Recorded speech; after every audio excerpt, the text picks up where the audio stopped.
मंगल मूर्ति सद्गुरु मिलवें सर्वाधार।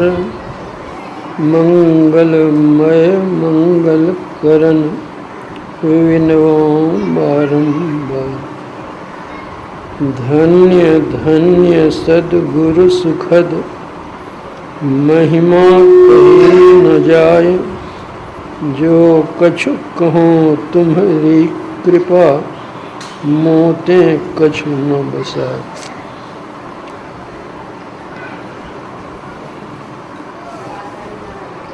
समवेत समादरणीय सज्जन वृंद, आदरणीय माताओं तथा भक्तिमती बहनों, अभी आप लोग पूर्व वक्ता से एक राजकुमार की गाथा सुन रहे थे। यह गाथा बहुत उपदेशप्रद है। अब एक राजा की भी गाथा सुन लीजिए।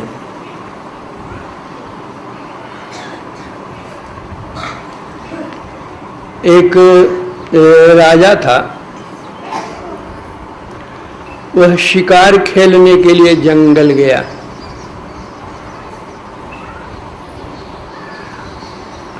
घूमते घूमते वह राजा एक साधु की कुटिया के पास पहुंचा। साधु तो साधु ही ठहरे, उसमें भी जंगल में रहने वाले नंग धड़ंग पड़े हुए थे, भगवत चिंतन में लीन रहते थे।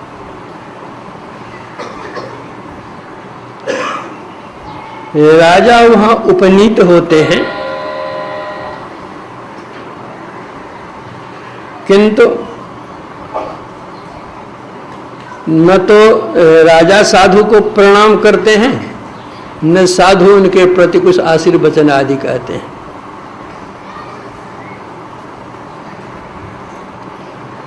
राजा तो राजा ही ठहरे।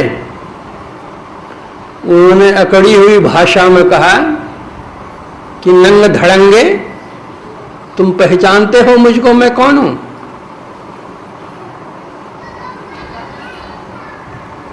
साधु बाबा ने कहा, हाँ पहचानता हूं। एक दिन तुम अपने पिता के शरीर में वीर्य रूप में थे, फिर तुम अपनी माता के गर्भ में आए। गर्भ में भी एक दिन दो दिन बीतते बीतते 9-10 महीने बीत गए। उल्टे टांग टंगे हुए तुम थे, तुम्हारे दोनों पांव ऊपर थे और सिर नीचा था। और तुम्हारा मुंह कहाँ था? तुम्हारी माँ का जो पखाना पेशाब का स्थान है वहां तुम्हारा मुंह था। तुम्हारा शरीर कहाँ था? जहां पखाना पेशाब रक्त लार कफ आदि घृणित चीजों से भरा हुआ स्थान था, उसमें तुम थे। उसके कीड़े तुमको काटते थे। छटपट छटपट तुम करते थे तो तुम्हारी मां के पेट में दर्द हो जाया करता था। तुम्हारी मां खट्टी चीज खाती थी, तीखी चीज खाती थी, नमकीन चीज खाती थी, चटपटी चीज खाती थी, तो उससे तुम्हारे शरीर में ऐसी जलन होती जैसे कोई छुरे से काटा हो। उस स्थिति में तुम थे, मैं जानता हूं। जब तुम बाहर निकले अचेता अवस्था में थे, तुमको अपने शरीर का कोई होश ही नहीं था। तुम इतने अशक्त थे कि स्वयं से तुम करवट भी बदल नहीं सकते थे। तुम्हारी आवाज बंद थी, तुमको भूख लगी या प्यास लगी, तुम कुछ अभिव्यक्त कर नहीं सकते थे। हाँ, जब तुमको जोरों की भूख लगती थी या प्यास लगती थी तो तुम रोने लगते थे। तुम्हारी माँ कभी दूध पिला देती थी, मैं जानता हूं तुमको। मच्छर काट रहा है, मक्खी लग रही है, भिन भिना रही है तुम्हारे शरीर पर मक्खियां, लेकिन तुम स्वयं उड़ा नहीं सकते थे, पड़े हुए थे। वही तुमों में जानता हूं। जब तुम बढ़े, जो कुछ पढ़ने लिखने लग गए, तो अध्यापक की डांट और फटकार भी तुमको लगती थी या तुम डरते भी थे। और कुछ बड़े हुए तो तुमसे जो बड़े थे उनसे तुम डरते भी थे, और उससे भी जो और कुछ बड़े हो गए पढ़ लिख करके तो कामासक्त हो गए, क्रोधाधीन हो गए, लोभ मोह आदि तुमको माया में अपने में समेट लिया। तुमने विवाह किया और अपनी पत्नी के 24 घंटे गुलाम बने रहे। मैं पहचानता हूं तुमको। जब तुमको बाल बच्चे नहीं थे तब साधु के, महात्मा के, पीर के, पैगंबर के दरवाजे दरवाजे खटखटाते थे।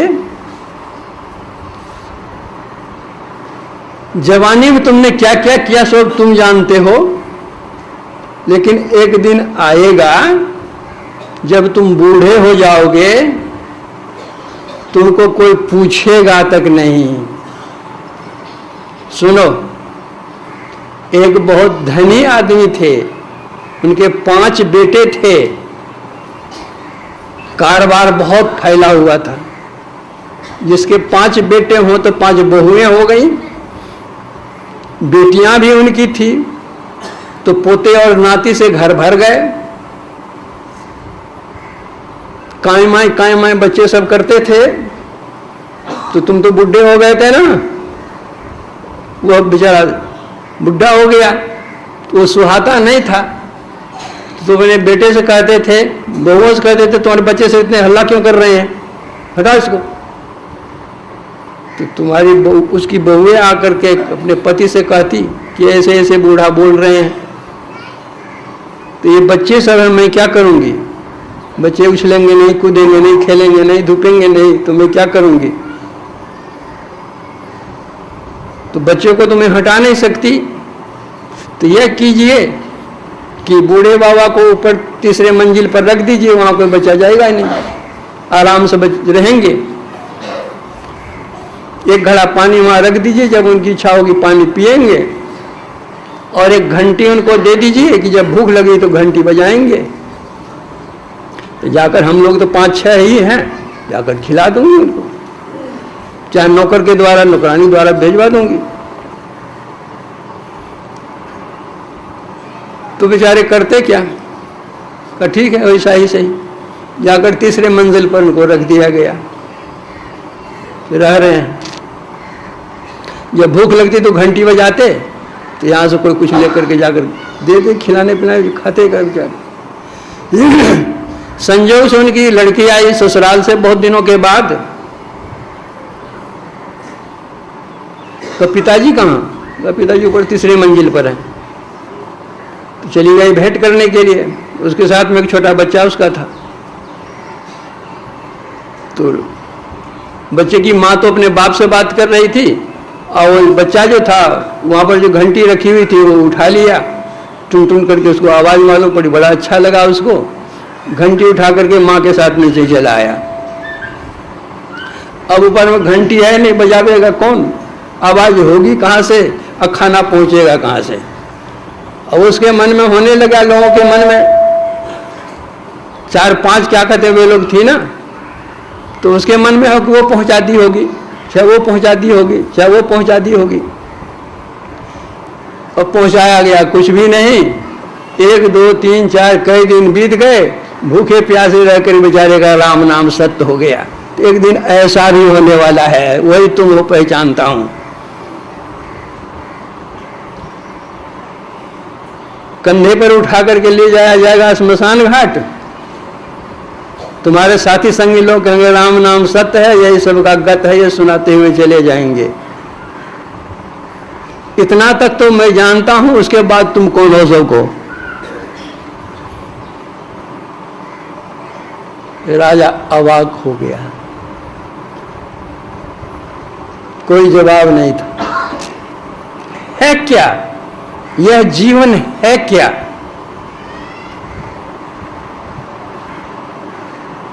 देख रहे हैं, देखते देखते कहां विलीन हो जाए कोई ठिकाना नहीं।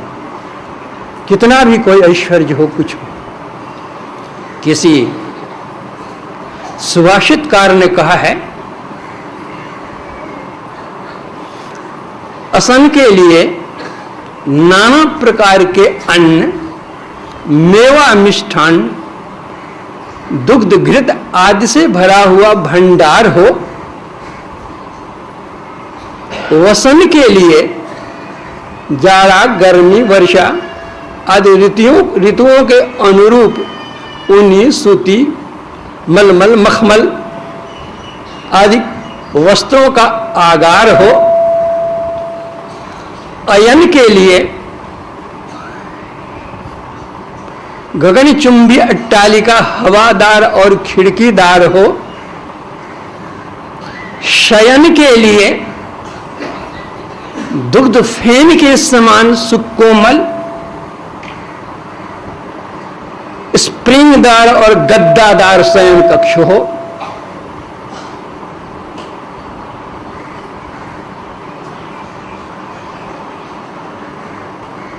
भवन में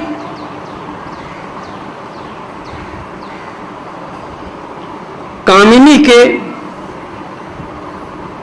कनक, कंकर और नूपुर की झनकार हो।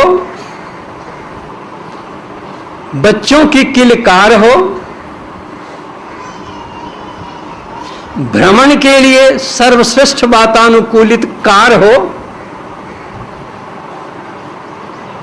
घर में सोना, चांदी, हीरे, जवाहिरात की टनकार हो।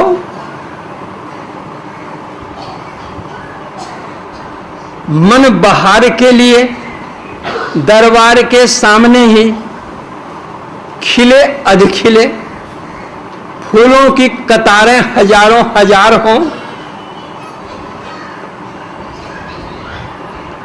पद, प्रतिष्ठा और पैसे के कारण संसार में जय जयकार हो।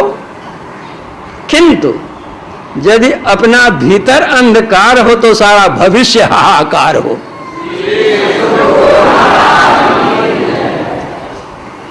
कभी सोचा है कि हमारा भीतर अंधकार है कि प्रकाश है? नहीं सोचा है तो आंखें बंद कर देखिए, अंधकार है या प्रकाश। यदि अंधकार है तो प्रकाश कैसे होगा? भविष्य उज्जवल कैसे होगा? हम लोग प्रार्थना करते हैं, तमसो मां ज्योतिर्गमय, असद मां सदगमय, मृत्योर मां अमृत गमय। प्रभु से प्रार्थना करते हैं तो तमसो मां ज्योतिर्गमय कैसे होगा? होने से लाभ क्या होगा? हम देखते हैं प्रदीप भवन के भीतर प्रकाश करता है, चंद्र रात्रि को प्रकाशित करता है, सूर्य दिन में प्रकाश फैलाता है। जब दीपक नहीं हो, चंद्र नहीं हो, सूर्य नहीं हो, तब कौन सा प्रकाश काम करता है? वह है आत्म प्रकाश। कोई भी प्रकाश नहीं रहे, आत्म प्रकाश काम करता है। वह आत्म प्रकाश लाभ कैसे होगा? गोस्वामी तुलसीदास जी महाराज कहते हैं, राम नाम मणि दीप धरु, जीह देहरी द्वार, तुलसी भीतर बाहिर जो चाहसी उजियार। हमारा भवन है, भवन के दरवाजे पर, चौखट पर अगर हम दीपक जला करके रख देते हैं तो उसका प्रकाश भवन के भीतर भी होता है और बरामदे पर बाहर भी होता है, बाहर भीतर दोनों होता है। उसी तरह अगर जीवन में तुम प्रकाश चाहते हो कि इस जीवन में हमारा प्रकाश हो और जीवन के बाद जो हमारा पुनर्जीवन हो उसमें भी हमारा प्रकाशमय जीवन हो, तो क्या करो? राम नाम रूपी मणि का प्रकाश करो अपने अंदर में। गोस्वामी जी कहते हैं, राम नाम चिंता मणि सुंदर, बसई गरुड़ जाके उर अंतर, परम प्रकाश रूप दिन राती। यह प्रकाश दिन रात होता है, नहीं कछु चाहिए दिया घृत बाती। वह प्रकाश कैसे हो?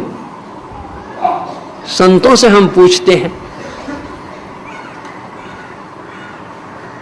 संत कबीर साहब कहते हैं, प्रकाश चाहते हो?